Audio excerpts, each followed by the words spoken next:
This is your money, your wealth. Hey, 10,000 baby boomers are turning 65 every single day for the next 14 years. And they are retiring in one of the most challenging retirement environment ever. Will this year's president election give them any relief? Stick around. We'll talk about it. Coming up on Your Money, Your Wealth. Welcome back, everyone. My name's Joe Anderson. I'm a certified financial planner, president of Pure Financial Advisors. I'm with the big man, of course, Big Al Clopine. He's sitting right over there.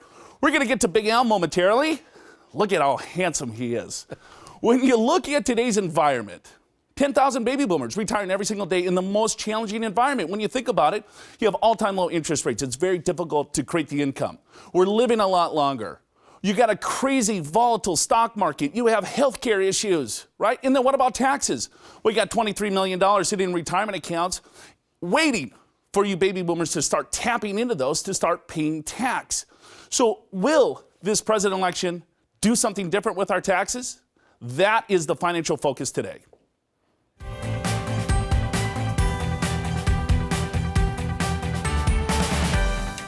Let's take a look at history of the tax code. Top marginal rates. When you look at the amount of money that we pay in tax, it's almost all-time lows. It was 70% for 30 years. Reagan got in office, brought it down to 50%. George Bush brought it down to 35. Now we popped up to about 39.6. That's a top marginal rate plus state. Then we have to take a look, where do you think tax rates are going to go? Well, if I look at the debt that we are in, $19 trillion. $19 trillion in national debt, and that is climbing. Where do you think tax is going to go? What's going to pay for all of this? Then you take a look at the political environment. They polled people. They said, all right, well, hey, is the government going to help us out? Is there going to be any relief? 9 out of 10. Guess what they said? Nope, they're not going to help us. So it's up to you to do the appropriate planning to make sure that you can retire successfully. To help me out, let's bring in the big man, Big Al Clopine.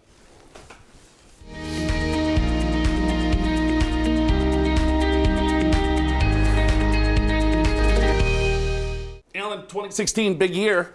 President election, we got a lot of things on the docket. It is a big year, Joe, and we've got several candidates, and they have pretty differing ideas on income taxes. So we'll kind of get into that. And I think on today's show, we want to focus on what some of the proposals are, and most importantly is what it means to you. So right off the bat, we want to talk about the 4 top candidates and what they're going to do to your ordinary income tax rate. So that's number 1. Number 2 would be capital gain rate. So this is the preferred rate that you get from your investments. And itemized deductions. Are your itemized deductions safe? Not necessarily. We'll see what that looks like. We want to then kind of put this all together. We're actually going to get into a flat tax bill that Senator Cruz has going. And then most importantly is, what does this all mean to you? How are you going to save tax money? How are you going to make your retirement dollars work that much better? And Joe, the name of the game really is, it's not what you earn, it's what you keep. Yeah, we've been seeing this for years, Als. If you take a look at the amount of money that people pay in taxes, that'll be one of the largest expenses in their overall retirement. Of course, if they've saved some money.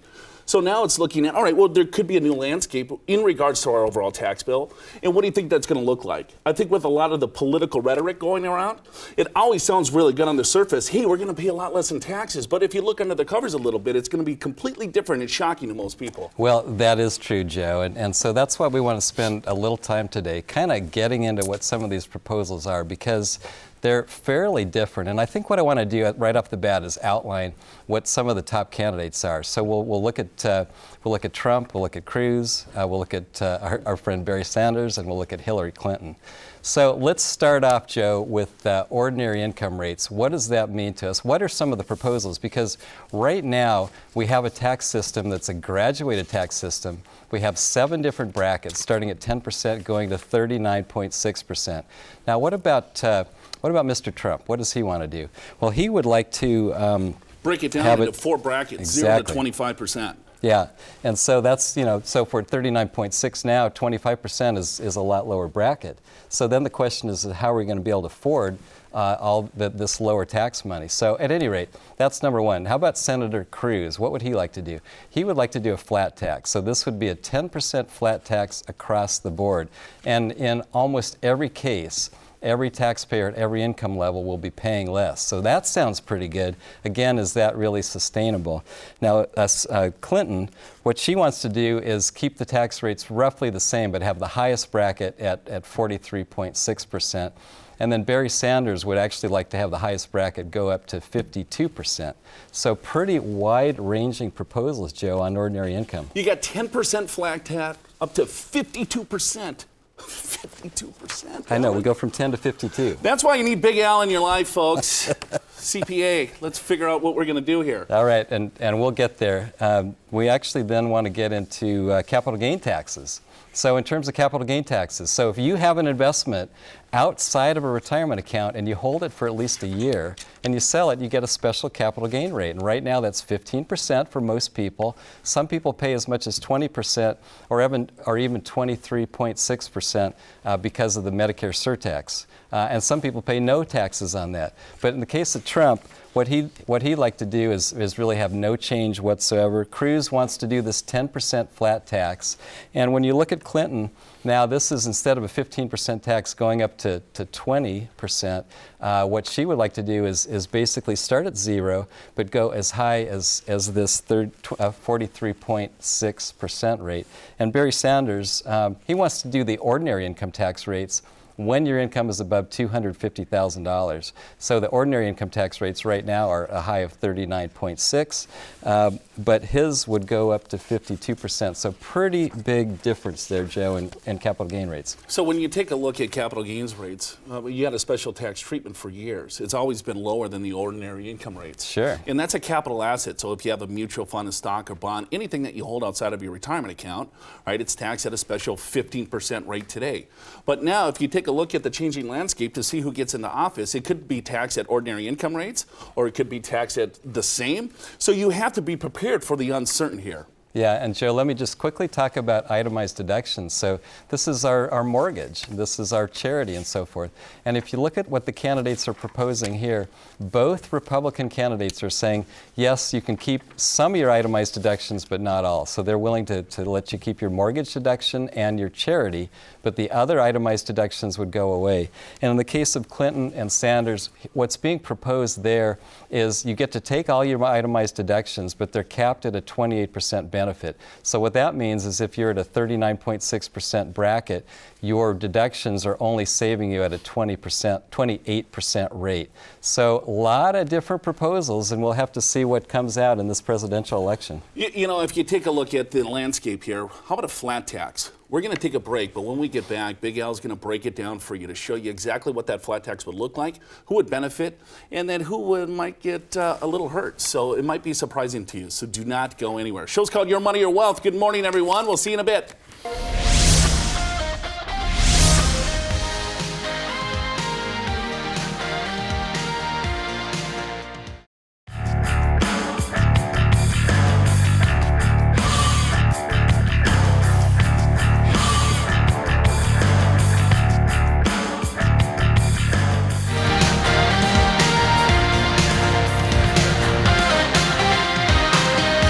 Hey, welcome back to the show. Show's called Your Money, Your Wealth. I'm Joe Anderson, certified financial planner, of course, with Mr. Clopine, Big Al.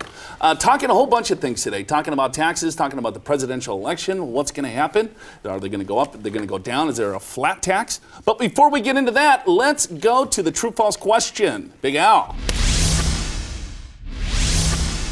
I should sell my bonds before the presidential election since interest rates are likely to increase. What do you think, Joe? True or false? That's just a ridiculous question. Are they going to increase? They've already increased them. I mean, what? So you get out of bonds? Should you stay into bonds? I mean, this is the problem with people investing. Because when you look at it, it's like, okay, well, interest rates, they're at all-time lows. Should I get into bonds? Should I get out of bonds? No, you should have bonds in your overall portfolio. Interest rates will go up. We're at all-time lows. You just have to take a look at what type of bonds that you own to make sure that you protect your assets. It has nothing to do with the presidential election. Yeah, you can look at statistic after statistics. Let's get into the market. Let's get into bonds. It's all BS. I would agree with that, Joe. Joe, it's completely irrelevant. You should be in bonds, and probably because rates are low right now, you might want to be in shorter-term bonds. Rates are probably going up over time. Longer-term bonds have more interest rate risk. They can actually go down more when interest rates do rise, but it's not necessarily related to the presidential election. And Joe, I got to say something. When we're on the radio, we have time, we get these questions, we have plenty of time to dive in deep. But on TV, not so much. TV, we got to do this quickly. We got to be fast, right? And so I'm going to roll a tape of a client question and see if you can answer it in 60 seconds. Done. Roll the tape. If that stretch IRA will be eliminated, and if so, how? Well, first of all, I don't know. If there's a stretch IRA, if it's going to be eliminated and how, I think is what I heard.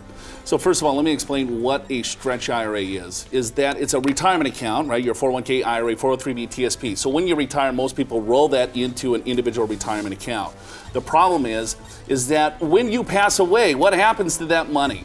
And so if it goes to a spouse, you're fine. The spouse can commingle the retirement accounts. But when it goes to the kids, the grandkids, the nieces and nephews, then there's an issue. Right now, there's something that's called the stretch IRA. It allows a non-spouse beneficiary to take all of that money in that IRA and stretch out that tax liability over their life expectancy.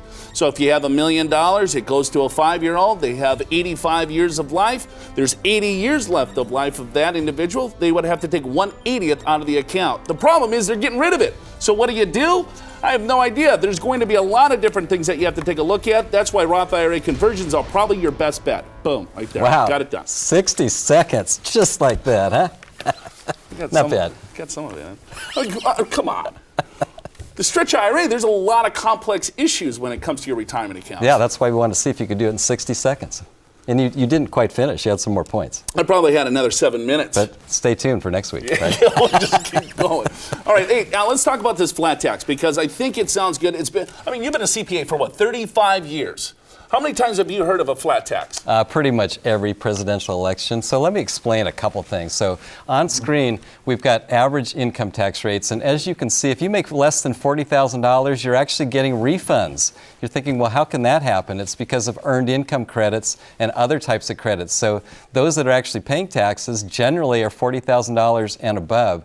And what's interesting about that graph is the average tax rate is about 10% right now. Now that's based upon your gross income. And you can see that those that are in higher income levels, like over $1 million, for example, that's about 27% rate. Now that's a rate against your total income, not your taxable income, against your total income, because we know we actually only get taxed on your taxable income. But here's the flat tax from Ted Cruz. He wants to make it a 10% flat tax across the board.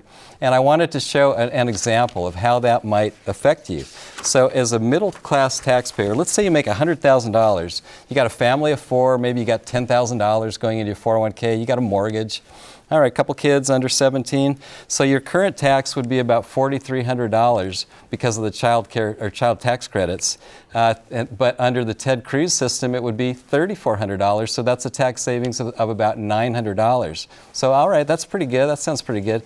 How about if you make $1 million? Let's say you're affluent, you make some really good income. What does that look like? And here we've got current tax of almost $300,000, but under the Cruz system it would be $90,000, a savings of about $205,000, which again, it sounds great. So where does all this money come to pay for our expenses and needs? Well, what Ted Cruz has proposed is to have a value-added tax on corporations of 18%, and they wouldn't even be able to deduct their salaries and wages, so the corporate taxes would be much higher. And so what do you think that does to goods and services? It becomes much higher. And who pays for that? More so in the lower class, middle class, the wealthy would end up with a big tax break. It's why this is introduced. It sounds great. It sounds simple, right? It'd be great to have something like this. But what it does is it hurts those that are in the lower tax brackets ultimately. And Joe, that's why I think this will not likely happen. I mean, I think tax simplification is appropriate. I mean, I think what Ronald Reagan came with the Tax Simplification Act, but it added, I think, 5,000 more pages to the overall tax code? Sure. And so when you hear things, you just got to take a look at, all right, well, yeah, that sounds really good on the surface, but you want to dive in a little bit deeper when it comes to your overall situation and what's going to happen to you. So when we get back from the break, what I want to do is I want to break things down. I want to take a look at how you can potentially save more money in taxes than ever before.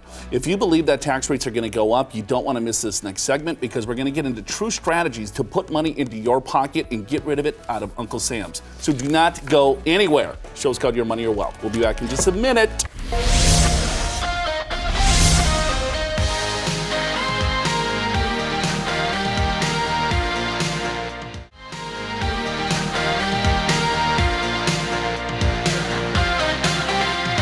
Welcome back to the program. Show's called Your Money or Wealth. Joe Anderson here alongside Ellen Clopine. Thanks for tuning in today. Talking about taxes, talking about all sorts of stuff. Presidential election, flat tax. Is that a good thing, bad thing? Well, if you missed it, we just went through it. Let's do this. I want to get into some strategies of what you should take a look at to make sure that you can do everything possible to save money in taxes, not only today, but also in the future. A couple of different things that you might not be aware of. But before we dive into that, Al, let's go to the true-false question. Let's see how we did. None of the candidates' economic plans are expected to generate enough revenue to balance the budget. Is that true or false, Joe? I'll tell you. I guess it depends on who you ask. Yes. Well, right? If I'm running, and if I have the plan, of course I'm going to say it's going to balance the budget. Well, let me say it this way. According to taxfoundation.org, the answer is true. In other words, what they're saying is they've run the numbers, independent third parties run the numbers, and they said no, none of the proposals will actually balance the budget. So there you go. None. None. None. Well, all right, so what do we got to do here? Al and I are firm believers that tax rates are only going to go one way, or the amount of money that you pay in tax is going to go up. And so if you're retired or close to retirement, pay attention here, because a lot of your money, of what we found, is sitting in retirement accounts. So your 401ks, IRAs, 403bs, TSPs, and the like. So when you take dollars out of those accounts, you're going to be taxed at ordinary income. It's going to be taxed exactly like your paycheck, all the way up to the 39.6 level. So when you take a look at where is your money, most people talk about diversification of your assets, but you have to take a look at diversification from a tax perspective.